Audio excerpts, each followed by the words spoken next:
معزز ناظرین اور میرے عزیز دوستوں، سب کو السلام علیکم ورحمۃ اللہ وبرکاتہ۔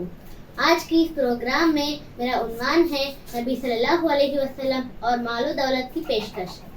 دنیا کی تاریخ میں بہت سے لوگ ایسے گزرے جنہوں نے دولت کے لیے اصول بدل دیے، لیکن آج میں آپ کو ایسی ہستی کا واقعہ سنانے جا رہی ہوں جس کے سامنے دنیا کی ساری دولت رکھی گئی اور انہوں نے سب کچھ صرف ایک اللہ کے لیے ٹکرا دیا۔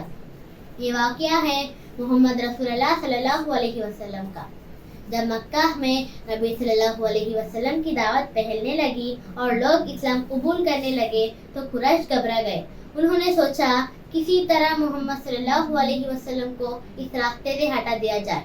چنانچہ قریش کے سردار نبی صلی اللہ علیہ وسلم کے پاس آئے اور کہنے لگے، اے محمد صلی اللہ علیہ وسلم، اگر تم مال چاہتے ہو تو ہم تمہیں مکے کا سب سے بڑا مالدار بنا دیں گے۔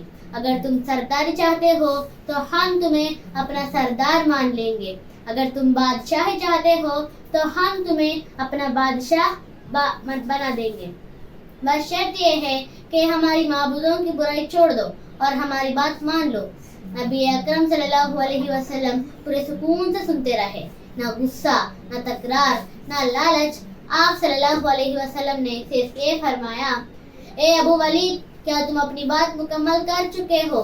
پھر نبی صلی اللہ علیہ وسلم نے یہ آیت تلاوت فرمائی، فَإِنْ أَعْرَضُوا فَقُلْ أَنذَرْتُكُمْ صَاعِقَةً مِثْلَ صَاعِقَةِ عَادٍ وَثَمُودَ۔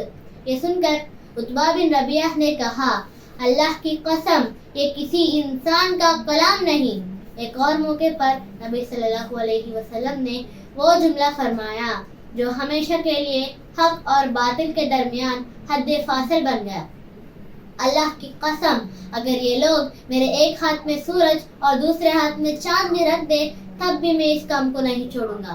میرے عزیزوں، یہ تھا نبی صلی اللہ علیہ وسلم کا کردار۔ جہاں حق کے سامنے دولت بے قیمت ہو گئی، جہاں عہدے، حکومت، مال سب ٹکرا دیے گئے، نبی صلی اللہ علیہ وسلم نے ہمیں سکھایا کہ اصل کامیابی اللہ کی رضا ہے، نہ کہ دنیا کی چمک۔ وَمَا عَلَيْنَا إِلَّا الْبَلَاغُ الْمُبِينُ۔